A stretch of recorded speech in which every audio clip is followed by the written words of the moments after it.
maulpot ito sa nga natural nga kalamidad, sugadan mga naeksperyensyahan na nga mga magkusog nga linog. Ang pagiging andamla ang naguusahan nga solusyon agud malikyan ang durodilain nga rimalaso nga pwede mahinabo.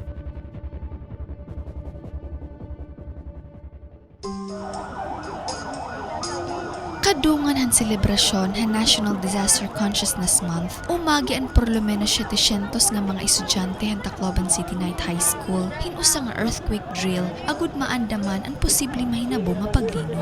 Yeah, this is an activity hiton City Disaster Risk Reduction Management Office pagkandakhin earthquake drill dinhi ha Tacloban City Night High School. Usayarang recipient han program han advocacy ngan training kun magaano ha panahon kun umabot iton sugad nga daguraot iton linog.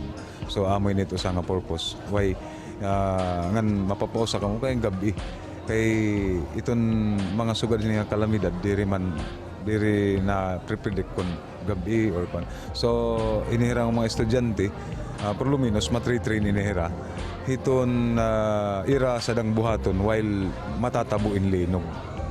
Yes, yan ang bulan ng July is Disaster Consciousness Month.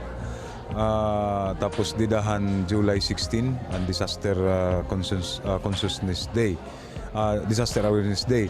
So din na Tacloban sering paman simbako inin panalipdan kita untay ton makagarahom nga Diyos diri matabon ini but bisan pa kun diri inin sering pa naton gin uungara maabot man ta ini kun pananglitan diri kita magpangandam ang mga rimalaso diri naton pagandaman ini bangin umabutit panahon nga inin kakalasan nala kita sugadhan diri pala may nga natabo nga linog nga inin dakunduro an bayugan tuna din nga damon nagkalilisang.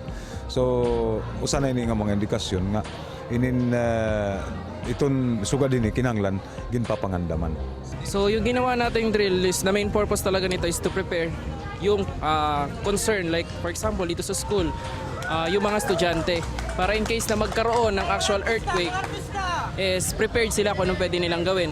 So as an EMS, ready kami anytime sa pagresponde. Nakita nyo naman yung ginawa nating preparations which is lagi namin pinaghahandaan yung mga ganitong sitwasyon para in case na ganito yung mangyari, walang problema. Opo, mas maganda nga po yun para at least yung mga students po aware po dun sa mga pwede nilang gawin, possible na pwedeng mangyari.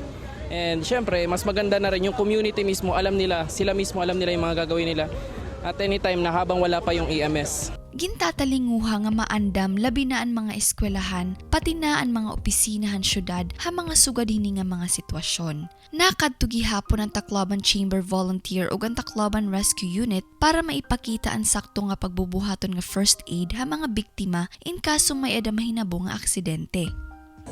Well, for the purpose nga iton kabataan mga estudyante nga ada ha eskwelahan. So ha eskwelahan pag uli nga era panimalay ang estudyante por lo menos makakaistorya hiya didahan iya kag anak nga inin nanay tatay gin training kami didto ha amon eskwelahan kun magaano ha panahon hin may linog. So an kag anak inin siring pa nagkakaamay ada hin ideya or pwede sumiring sa hala daw idoy inin kay natutdoan man kamo baga sumati liwat kami. So usa ito hiya nga purpose namon nga an kabataan ha era edad mahabaro hira ngan maging kaparte liwat hira iton dayuday nga pagpadukwag hini nga inin pangandaman or pagiging andam iton sugad hini nga mga daguraot. Okay, Tacloban Chamber Volunteer. Primarily, nag-start po kasi kami as firefighting and obviously naman po medyo bago lang yung EMS namin pero we're proud to say na nakaka-respond kami mabilis and at the same time ginagawa namin yung best namin na dun sa loob ng ambulance kompleto kami ng gamit para kapag kami nag-responde kung ano yung kailangan ng pasyente meron kami. nagkuan kita kung paano mag-andam sugad may da calamity nga umulpot sugad dinhi nga earthquake. So dapat maaram kita kung ano't bubuhaton so kung amot mahinabuman ito. Pero di kita maaram dapat be ready good kita. May ako nababaroan kung paano maging safety kung in terms of calamities or disaster na manhihinabod haaton. First thing na bubuhaton, magdadak ako kung adi ako amon classroom, tapos I will cover my head so that dire maiiguhin ano na mabugat na bagay. And then I will go out for the sake na dire ako matatabunan hit building ako na adi ako sulod na building or amon classroom.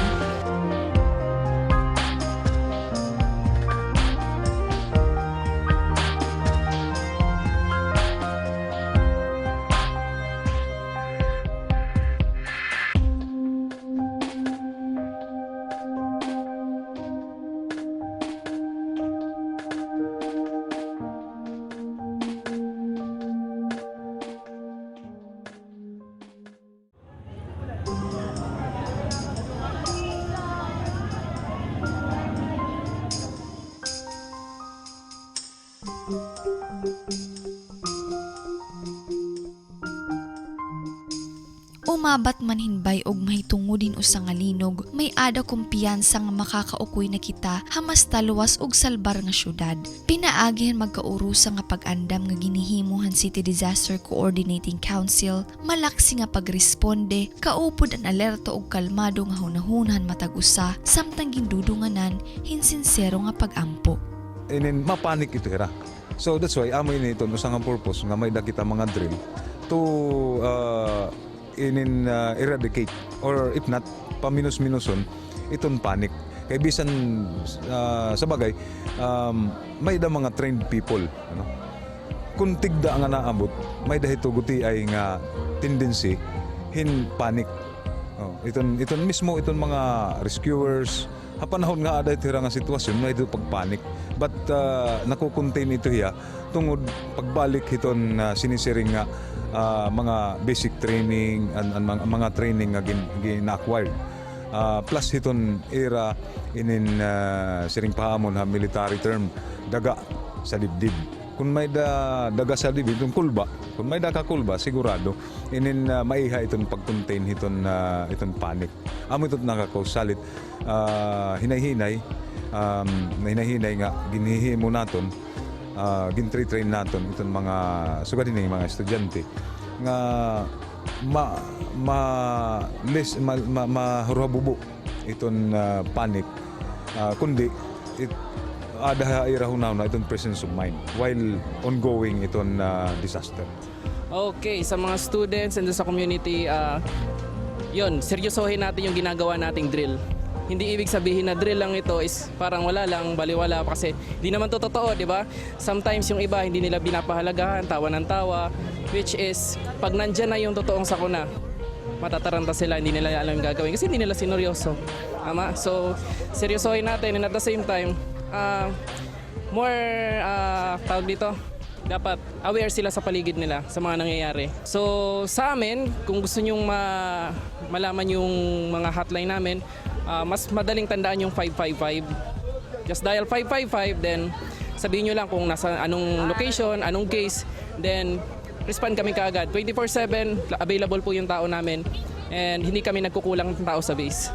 Kay nagkuang ko dyan sirim pa nagkamayalagon earthquake drill, kumbaga, kuha niya, stepping by ni first step kung magaano kung sakasakali mulpot ito nga rimalaso. Importance ni maging ready kita kung sugad may nabuman nini. Dapat diri magpapanik. Amo ko dito una nga diri nimo bubuhaton it magpanik kay magpanik ka nga ni mga nga to kalugod hit kuan danger sugad dito. Dapat kalma kala. Tas iguan nimo timo bubuhaton kung ano't maupay. Dapat diri ka talaga magpapanik kay itimo ito kuan diri ka maramting bubuhaton. So bangin ko lugod mahingat to hit diri ka upayan. Imbis nga diri pa yan natim kuruanan, mahingad to kalugod.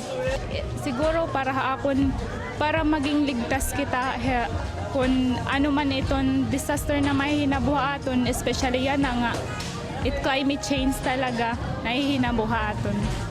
Baga darahiton era mga panagna, iton kalagsan basta mga sugad nga naabat rin mga daguraot, may mga tiarabot nga daguraot na ato bangit altar. Nagpipinangadi. Oh. May dalot iba nga mga iton kay siring pa man waray imposible iton mga pag-ampo labi na kung ginistoryahan naton it mga rimalaso. Inin masiring kita nga Lord anuman iton kahimtang yan at panahon sana diri may tabo in magkakarag or maghihibang hindamo nga tao. Mga sugad iton nga mga pagampo nga iharayo kita at mga kataragman. May anaton mga tao spread out para mag-assess han sitwasyon. Din didaliwathan mga landslide dito hanulatula. Nakadto naton mga tao inin pagbantay ngan if in case mag-alarm hiya nga magkakaada na hiyahin matatabo itong disaster, nakakauna kita paglisigin mga tao. So sugad iton kaandam iton syudad ng Tacloban through the leadership iton mismo aton mayor nga nabulig gud diri la kay naglilingkuron akad to gihapon iton area kun hain iton rimalaso.